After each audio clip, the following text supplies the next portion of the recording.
Hi hello friends, welcome to Anjani world. Sirisha, నీకు ఏం చూసుకొని అంత పొగరు? ఇక ఎంతో కాలము నీతో మేము వేగనవసరం లేదులే. నీకు ఇచ్చిన కాంట్రాక్ట్ 1 నెలతో పూర్తయిపోతుంది. త్వరలోనే మా కంపెనీ నుండి నువ్వు బయటకు వెళ్ళిపోతావు. అప్పుడు నీ పొజిషన్ ఒక కుక్క కన్నా హీనంగా ఉంటుంది. గుర్తుపెట్టుకో. మరో విషయం, ముందు నువ్వు ఇక్కడి నుండి వెళ్ళిపో. రేపు ఆదిత్య కళ్ళకు మాత్రం కనపడకు అని విజయ్ సీరియస్గా శిరీషకు వార్నింగ్ ఇచ్చి అక్కడి నుండి వెళ్ళిపోతాడు. శిరీష ఒక కన్నింగ్ స్మైల్తో, త్వరలోనే నీకు ఆ విక్రమ్ గాడికి చెక్ పెడతాను, లేదంటే నాకు నా ఏవికి మధ్యలో మీరిద్దరూ ఉన్నారు, అది నాకు అస్సలు నచ్చడం లేదు. ముందు ముందు నేనెవరో మీకు తెలుస్తుంది అని అంటూ అక్కడి నుండి వెళ్ళిపోతుంది శిరీష. విజయ్ సీరియస్గా తన రూమ్కి వెళ్ళి ఫ్రిడ్జ్ ఓపెన్ చేసి అందులో ఉన్న వాటర్ బాటిల్ని తీసుకొని ఆ బాటిల్ నీళ్లను తన నెత్తి మీద పోసుకుంటాడు. శిరీష అన్న మాటలకు విజయ్ జీర్ణించుకోలేకపోతున్నాడు. నా గురించి, నా చెల్లెల గురించి, నా ఫ్యామిలీ గురించి దానికేం తెలుసని మాట్లాడుతోంది. శిరీష, నీకు ఎంత ధైర్యం ఉంటే నా చెల్లెల్ని అంత మాట అంటావు? ఛీ, ఒకప్పుడు నిన్ను ప్రేమించాను అని తలుచుకుంటుంటేనే నా మీద నాకే అసహ్యం కలుగుతోంది. ఎప్పుడు నీ వెనకాలే తిరిగేది కదే నా చెల్లెలు. నువ్వే తన బెస్ట్ ఫ్రెండ్ అని అందరికీ చెప్పుకునేది కదే. మా చెల్లెలు మీద నువ్వు ఇంత విషయం నీ గొంతులో దాచుకున్నావన్న సంగతి నాకు ఈరోజే తెలిసింది. అయినా తప్పంతా నా చెల్లిదే. అందరూ మంచి వాళ్ళనే భావించేది, అందరితో స్నేహం చేసేది, ఎవరికి చిన్న కష్టం వచ్చినా తన దగ్గర ఉన్నదంతా వాళ్లకు ఇచ్చేసేది. ఆ మంచితనమే తనకు శాపంగా మారిందేమో. మాది మిడిల్ క్లాస్ ఫ్యామిలీ. మా అమ్మకి మా నాన్నకి నేను నా చెల్లెలే లోకం. మా అమ్మ నాన్న ఇద్దరు చిన్న ఉద్యోగాలు చేసేవాళ్ళు, చాలని జీతాలు. వాళ్లకు ఉన్నంతలోనే నన్ను మా చెల్లెల్ని బాగా చూసుకునేవాళ్ళు. నన్ను నా చెల్లెల్ని బాగా చదివించాలని అనుకునేది మా అమ్మ. నేను బాగా చదివేవాడిని. అందుకే మా నాన్న నేను 6th క్లాస్లో ఉన్నప్పుడే అప్పు చేసి మరీ నన్ను గుంటూరులోని పెద్ద హై స్కూల్లో చేర్పించాడు. డబ్బులు లేకపోవడం వల్లే మా చెల్లెల్ని గవర్నమెంట్ హై స్కూల్లో చేర్పించాడు మా నాన్న. ఆ స్కూల్లోనే నాకు ఆదిత్య పరిచయం అయ్యాడు. ఆదిత్య వాళ్ళ అమ్మ ఆదిత్యని తన కొడుకుగానే భావించేది కాదు. ఆదిత్య ఎప్పుడు తన ఇంటికి వెళ్ళేవాడు కాదు. ఆదిత్య బాధను తెలుసుకొని ఆదిత్యని మా ఇంటికి తీసుకుని వెళ్ళేవాడిని. అలా మొదటిసారి ఆదిత్య మా ఇంటికి వచ్చాడు. అప్పుడు మేమిద్దరము 6th క్లాస్ చదివేవాళ్ళము. మా చెల్లెలు సునీత 3rd క్లాస్ చదువుతూ ఉండేది. మా అమ్మ, మా నాన్న, సునీత ఆదిత్యను ఎంతో సంతోషంగా ఇంట్లోకి ఆహ్వానించారు. అప్పటి నుండి ఆదిత్య మా కుటుంబంలో ఒక సభ్యుడు అయిపోయాడు. ఆదిత్య అంటే నాకు చాలా ఇష్టం. ఎంత ఇష్టం అంటే ఆ చిన్న వయసులోనే నేను నా చెల్లెల్ని ఆదిత్యకు ఇచ్చి పెళ్లి చేయాలని ఆశపడేవాడిని. అందుకే అప్పటి నుండే ఆదిత్యను నేను బావ అని పిలుస్తూ వచ్చాను. మా చెల్లెలు కూడా ఆదిత్యని బావ అనే పిలిచేది. కానీ నా చెల్లెలు రాఖీ పండుగ రోజు నాతో పాటు ఆదిత్య కూడా రాఖీ కట్టేది. ఆదిత్య నా చెల్లెల్ని తన సొంత చెల్లెల కంటే ఎక్కువగా అభిమానించేవాడు. ఆదిత్య నేను ఇంటర్మీడియట్ నుంచి ట్యూషన్లు చెప్పడం ప్రారంభించాము. ఆ ఇంటర్మీడియట్లోనే ఆదిత్యకు నాకు విక్రమ్ పరిచయం అయ్యాడు. ఆదిత్య తాను ట్యూషన్ల ద్వారా సంపాదించిన డబ్బులన్నింటినీ కూడా నాకే ఇచ్చేసేవాడు. అలా మా చెల్లెల్ని మంచి స్కూల్లో చేర్పించి మంచిగా చదివించాము. నా చెల్లెలు నా దగ్గర కంటే ఆదిత్య దగ్గరే ఫ్రీగా ఉండేది. ఆదిత్యతోనే అన్ని విషయాలు చెప్పుకునేది. మొదట్లో మా ఫ్రెండ్స్ అందరికీ సునీత ఆదిత్య చెల్లెలు అనుకునేవారు. మా చెల్లెలు 10th క్లాస్లో మంచి మార్కులు వచ్చాయని ఇంటర్మీడియట్ కూడా మేము చదివిన కాలేజీలోనే డబ్బులు కట్టి మరీ చేర్పించాము మేమిద్దరము. ఆదిత్య మా కోసం రాత్రింపగళ్ళు కష్టపడి ట్యూషన్లు చెప్పేవాడు. ఆ డబ్బులను మా చెల్లి చదువుకే ఖర్చు పెట్టేవాడు ఆదిత్య. ఎందుకు బావా అని నేను అడిగితే, నా సొంత చెల్లెలు నన్ను ఏనాడు అన్నయ్య అని పిలవలేదు, నాకు ఏనాడు రాఖీ కట్టలేదురా, నేను తన అన్నయ్యనంటూ నాకు మొదటిసారి సునీత రాఖీ కట్టినప్పుడే నేను డిసైడ్ అయ్యానురా, సునీత నాకు కూడా చెల్లెలేనని. మరి నా చెల్లెల్ని నేను మంచిగా చదివించుకోవద్దా విజయ్? అందుకే ఈ డబ్బులు అని ఆ డబ్బులను నా చేతిలో పెట్టేవాడు ఆదిత్య. విక్రమ్కి కజిన్ సిస్టర్ శిరీష.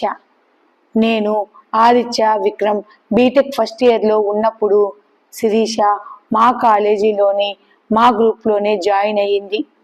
అప్పుడే శిరీష, భానుశ్రీ, రాజేష్ మాకు పరిచయం అయ్యారు. అలా రోజులు చాలా త్వరగా గడిచిపోయాయి. మా చెల్లెల్ని కూడా మేము చదివే బీటెక్ కాలేజీలోనే చేర్పించాము. మా చెల్లెలు ఫస్ట్ ఇయర్ బీటెక్ చదువుతూ ఉంటే అదే కాలేజీలో నేను, Aditya, Vikram, Sirisha 4th year second సెమ్లో ఉండి ప్రాజెక్ట్ చేస్తూ ఉండేవాళ్ళం. సునీతకి శిరీష అంటే చాలా ఇష్టం. నాకు కూడా శిరీష అంటే చాలా ఇష్టం ఏర్పడింది. ఆ ఇష్టం ఎప్పుడు ప్రేమగా మారిందో నాకు తెలియదు. ఆదిత్య తన MBA కంప్లీట్ చేయడానికి ఫారెన్ వెళ్ళిపోయాడు.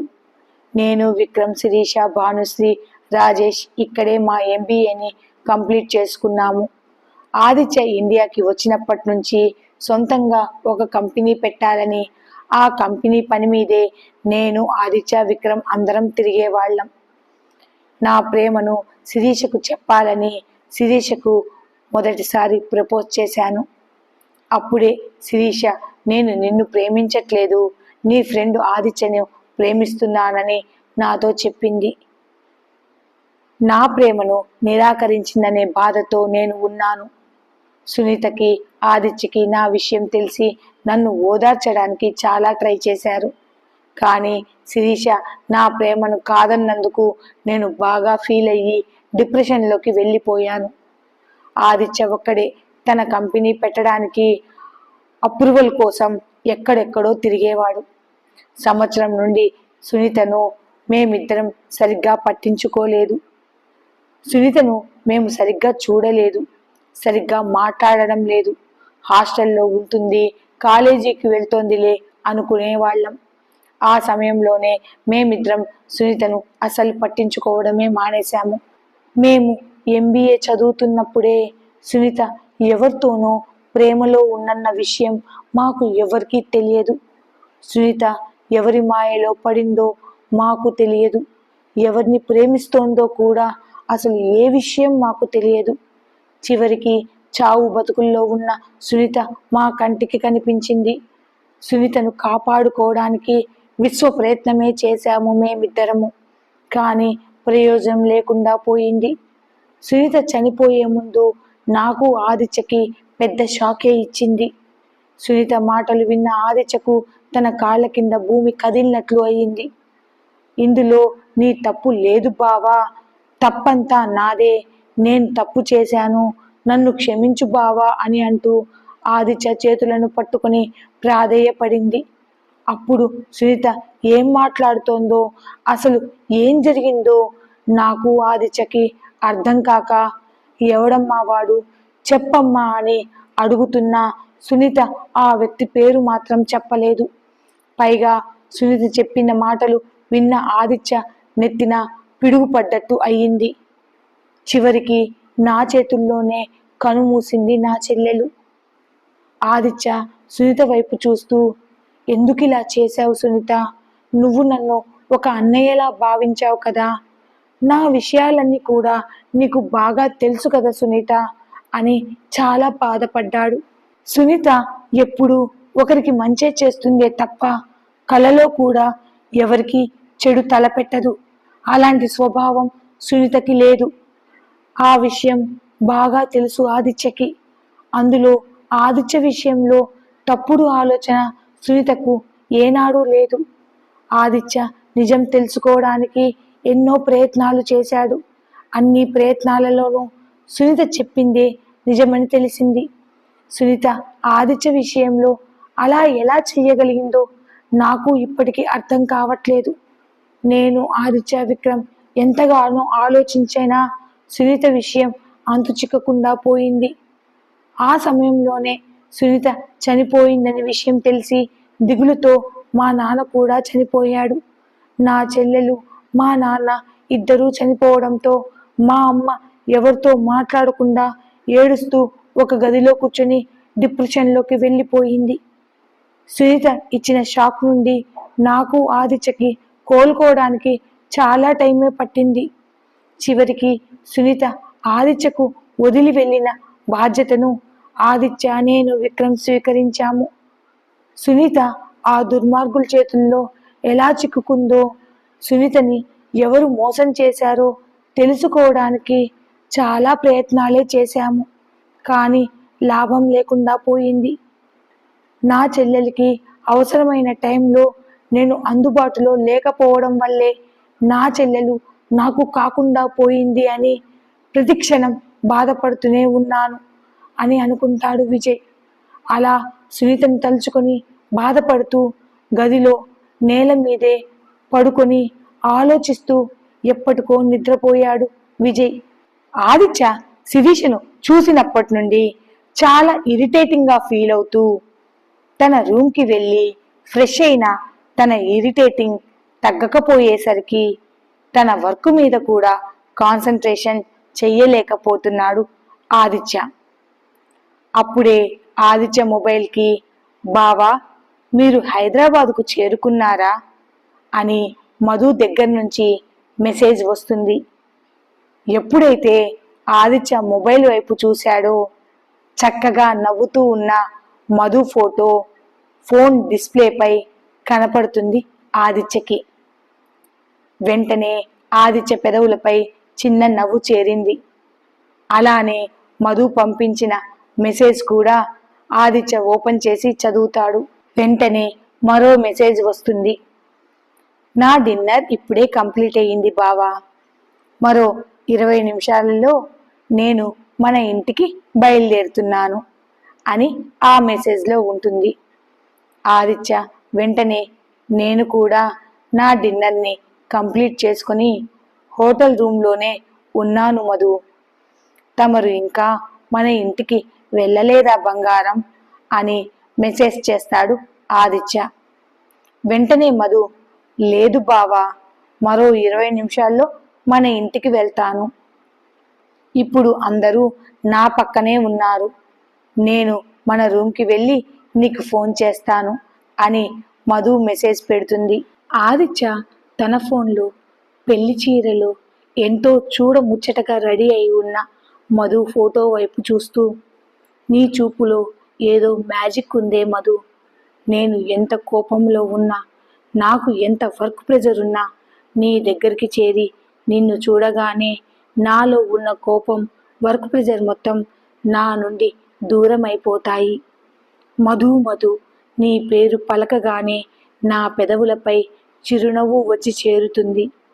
నువ్వు ఎక్కడ ఉన్నావా అని నా కళ్ళు నీ కోసమే వెతుకుతుంటాయి. నా చేతులు నిన్ను ఎప్పుడెప్పుడు తన దగ్గరికి తీసుకొని నా కౌగిలిలో బంధించేయాలని ఎదురు చూస్తూ ఉంటాయి అని ఆదిత్య మధు గురించి ఆలోచిస్తూ ఉన్న ఆ సమయంలోనే గుడ్ నైట్ ఏవి, స్వీట్ డ్రీమ్స్ అనే మెసేజ్ వస్తుంది. ఆ మెసేజ్ ఓపెన్ చేసి చూడగానే ఆదిత్య కోపంతో తన ఫోన్ని పక్కన పడేసి ఈ శిరీష సంగతి త్వరగా ఏదో ఒకటి తేల్చాలి అని అనుకుంటూ ఆలోచనలో పడతాడు ఆదిత్య. అసలు సునీతని ఎవరు మోసం చేశారు? సునీత ఆదిత్య విషయంలో ఆదిత్యకు తెలియకుండా తీసుకున్న నిర్ణయం ఏమిటి? సునీత చనిపోయే చివరి క్షణాల్లో ఆదిత్యకి వదిలి వెళ్ళిన బాధ్యత ఏంటి? ఈ విషయాలన్నీ ముందు ముందు కథలో తెలుసుకుందాము.